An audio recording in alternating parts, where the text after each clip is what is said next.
Assalamualaikum warahmatullahi wabarakatuh. Alhamdulillah wassalatu wassalamu ala Rasulillah wa ala alihi wa sahbihi wa mawalah. Salah satu di antara fenomena yang banyak dilakukan oleh kaum muslimin adalah menghadiahkan bacaan Al-Fatihah untuk Rasulullah sallallahu alaihi wasallam. Bagaimana tinjauan syar'i tentang masalah ini? Pertama yang perlu kita pahami bahwa Allah Subhanahu wa taala menjadikan amal yang dilakukan oleh hamba mendapatkan pahala tidak hanya dari amal itu, termasuk juga dari pengaruh baik amal tersebut. Sebagaimana yang Allah tegaskan di beberapa firman-Nya, di antaranya di surat Yasin ayat 12. Allah Subhanahu wa taala berfirman, "Inna nahnu nuhyil mauta wa naktubu ma qaddamu wa atharahum wa kulla syai'in ahsaynahu fi imamin mubin." Inna nahnu nuhyil mauta, sesungguhnya kami menghidupkan makhluk yang sudah mati. Wa naktubu ma qaddamu, dan kami mencatat apa yang telah mereka kerjakan. Tidak hanya itu, wa atharahum, termasuk juga dampak dari apa yang mereka lakukan. Sehingga ketika orang berbuat baik, lalu dari perbuatan baik itu memberikan dampak baik yang lain, maka dia mendapatkan pahala dari amal kebaikan itu plus dampak baik yang ditimbulkan dari amal tersebut. Kemudian disebutkan dalam hadis yang sahih dari Abu Hurairah radhiyallahu anhu, Nabi sallallahu alaihi wasallam bersabda, "Man da'a ila hudan," barang siapa yang mengajak masyarakat ke arah petunjuk, "kana lahu minal ajri," maka dia mendapatkan pahala mithlu ujuri man tabi'ahu, seperti pahala orang-orang yang mengikutinya. La yanqusu dzalika min ujurihim syai'a, dan sepeser pun tidak mengurangi pahala mereka. Sehingga ketika Anda mengajak orang untuk melakukan salat, maka Anda mendapatkan pahala salat dan pahala setiap orang yang mengikuti ajakan Anda untuk salat. Berdasarkan hadis ini, dan hadis ini sahih riwayat Muslim dan Abu Dawud. Kemudian dalam hadis yang lain dari Jarir bin Abdullah radhiyallahu anhuma, Nabi sallallahu alaihi wasallam bersabda, "Man sanna fil islami sunnatan hasanah." Barang siapa yang mengawali kebiasaan baik dalam Islam, fa umila biha ba'da, kemudian kebiasaan baik itu dikerjakan setelah dia meninggal, kutiba lahu mithlu ajri man amila biha, maka dicatat untuknya seperti pahala orang yang mengamalkannya, wala yanqusu min ujurihim syai', dan pahala mereka tidak dikurangi sepeser pun. Hadis riwayat Muslim. Baik, dari sini kita bisa melihat ada 3 hal yang kita dapatkan berdasarkan beberapa dalil yang tadi kita baca.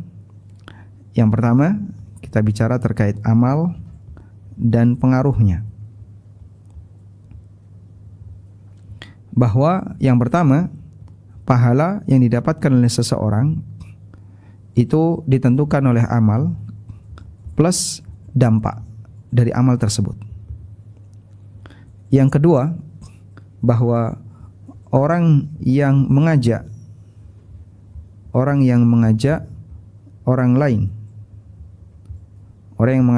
lain untuk berbuat baik, maka dia dapat pahala dari orang yang mengerjakannya atas ajakannya. Mengerjakannya karena ajakannya. Yang ketiga, orang yang mempelopori amal baik, maka dapat pahala dari semua yang melestarikannya. Baik. Ini 3 kesimpulan yang bisa kita dapatkan dari 1 ayat di surat Yasin tadi dan 2 hadis yang tadi kita baca. Oleh karena itu, berdasarkan hal ini, maka para ulama mengatakan bahwa setiap ibadah yang kita lakukan, maka Nabi SAW turut mendapatkan pahalanya, baik kita hadiahkan ke beliau maupun tidak kita hadiahkan. Sehingga ketika saya membaca Al-Fatihah, maka otomatis Rasulullah SAW mendapatkan pahala dari bacaan itu. Ketika Anda membaca Al-Fatihah, maka Nabi SAW turut mendapatkan pahala dari bacaan itu. Hanya saja ada hal yang perlu kita pertimbangkan. Jika pahala itu tidak kita hadiahkan, maka pahala itu tetap jadi milik kita dan Nabi SAW juga tetap mendapatkannya. Dan jika pahala itu kita hadiahkan kepada Nabi SAW, maka pahala itu tidak bisa kita miliki. Baik, 2 ini pernyataan yang perlu untuk kita pertimbangkan. Sekarang coba kita lihat beberapa keterangan yang disampaikan oleh para ulama. Kita mengetahui bahwa para sahabat tidak melakukan praktek menghadiahkan pahala amal untuk Nabi SAW pasca beliau meninggal dunia. Imaduddin Ibnul Attar, muridnya An-Nawawi, pernah ditanya, hal tajuzu qiraatul Qur'an wa ihda'u thawab ilaihi sallallahu alaihi wasallam wa hal fihi athar? Bolehkah membaca Al-Qur'an dan menghadiahkan pahala bacaan itu kepada Rasulullah sallallahu alaihi wasallam? Wa hal fihi athar, dan apakah dalam hal ini ada riwayat yang mendukung praktek tersebut? Kemudian jawaban yang disampaikan oleh Imaduddin Ibnul Attar, beliau mengatakan, amma qiraatul Qur'anil aziz, membaca Al-Qur'an, famin afdalil qurubat, termasuk di antara amal yang sangat afdal nilainya. Wa amma ihda'uhu lin nabi sallallahu alaihi wasallam, akan tetapi menghadiahkan pahala bacaannya kepada Nabi sallallahu alaihi wasallam, falam yunqal fihi atharun mimman yu'taddu bihi, tidak ada nukilan, tidak ada asar yang dinukil dari orang yang yu'taddu bihi, yang perkataannya bisa diterima. Bal yambaghi ayyamna'a minhu, bahkan selayaknya ayyumna'a minhu, praktik seperti ini seharusnya enggak dilarang. Jadi beliau sampai mengatakan selayaknya untuk dilarang. Lima fihi minat tahajjum alaihi, karena ini termasuk di antara memberat-beratkan diri sendiri. Fima lam ya'zam fihi, untuk perbuatan yang tidak ada panduannya. Ma'anna thawabat tilawah, sementara yang namanya membaca Al-Qur'an, pahala membaca Al-Qur'an, hasilun lahu, didapatkan oleh Nabi sallallahu alaihi wasallam bi asli syar'ihi, karena beliaulah yang pertama kali mensyariatkannya sallallahu alaihi wasallam. Kemudian beliau menegaskan wa jami'u a'mali ummatihi fi mizanihi, dan semua amal yang dilakukan oleh umatnya, maka Nabi sallallahu alaihi wasallam turut mendapatkan pahala, sehingga pahala amal itu juga ditaruh di timbangan amal Rasulullah sallallahu alaihi wasallam. Baik, ini keterangan Imaduddin Ibnul Attar yang dikutip dalam Mawahib Al-Jalil. Juga dinyatakan oleh As-Sakhawi, beliau muridnya Ibnu Hajar Al-Asqalani, ketika beliau ditanya tentang orang yang membaca Al-Qur'an lalu dia menghadiahkan pahalanya untuk menambah kemuliaan Nabi sallallahu alaihi wasallam. Maka jawaban As-Sakhawi, yang beliau merupakan muridnya Al-Hafidz Ibnu Hajar, kata As-Sakhawi, hadza mukhtara'un, ini adalah perbuatan yang tidak ada dasarnya, tidak ada dalilnya. Min mutaakhiril qurra, dilakukan oleh para pembaca Al-Qur'an generasi belakangan. La a'lamu lahum salafan fihi, aku tidak pernah mengetahui ada panutan dalam masalah ini sebelum mereka. Orang-orang sebelum zaman beliau, kata As-Sakhawi, aku tidak pernah mengetahui satupun ulama yang melakukan praktik seperti ini sebelum beliau, rahimahullah. Ini juga dikutip dalam Mawahibul Jalil. Kemudian Syekhul Islam memiliki satu catatan dalam masalah ini. Catatan itu kasih judul Ihda'u Thawab ilan Nabi sallallahu alaihi wasallam. Catatan yang beliau beri judul Ihda'u Thawab, menghadiahkan pahala kepada Nabi sallallahu alaihi wasallam. Beliau menyimpulkan, lam yakun min amalis salaf, bukan bagian dari kebiasaan para ulama salaf, para ulama terdahulu. Annahum yusallun wa yasumun wa yaqra'un al-Qur'ana, di mana mereka salat, berpuasa, membaca Al-Qur'an, kemudian mereka hadiahkan itu semuanya untuk Nabi sallallahu alaihi wasallam. Kadzalika lam yakunu yatasaddaquna anhu. Demikian pula tidak ada praktek dari para sahabat tabi'in maupun tabi'in di mana mereka bersedekah atas nama Nabi sallallahu alaihi wasallam atau membebaskan budak atas nama Nabi sallallahu alaihi wasallam.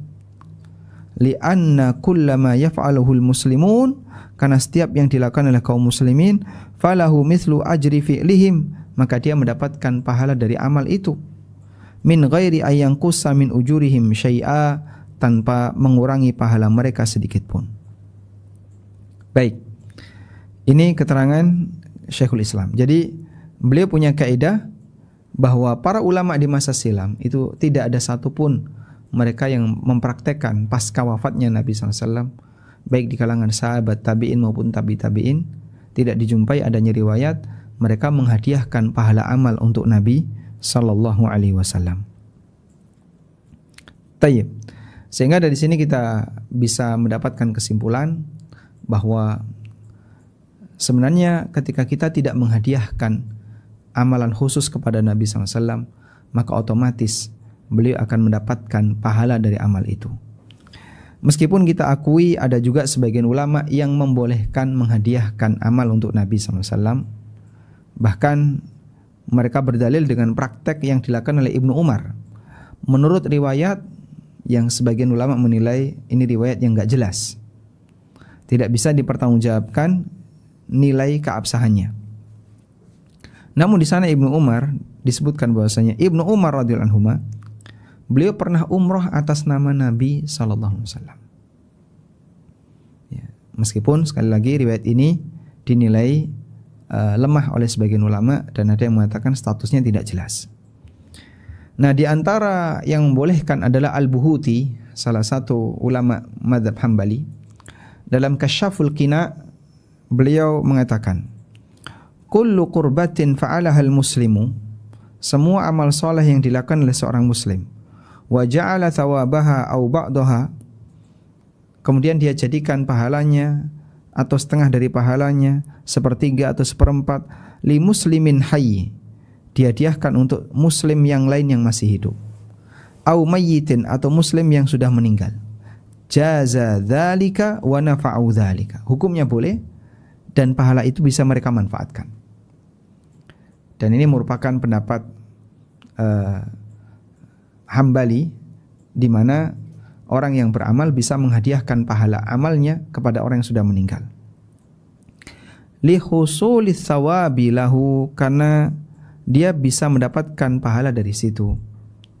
Lalu Al-Buhuti mengatakan hatta li Rasulillahi sallallahu alaihi wasallam, sampai pun pahala untuk Rasulullah sallallahu alaihi wasallam.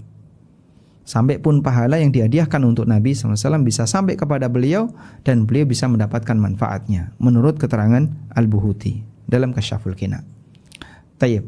Namun menurut jumhur seperti ini tidak perlu dan itu membebani diri, sebagaimana kata Ibnul Attar, karena kalaupun orang itu tidak menghadiahkan untuk Nabi SAW, maka pahala itu jadi miliknya, dan tentu saja otomatis Rasulullah sallallahu alaihi wasallam turut mendapatkan pahala dari amal yang dia kerjakan, sebab beliaulah orang yang pertama kali melakukannya. Demikian yang bisa kita sampaikan, semoga bermanfaat. Wassallallahu ala nabiyyina Muhammadin wa ala alihi wa sahbihi wasallam.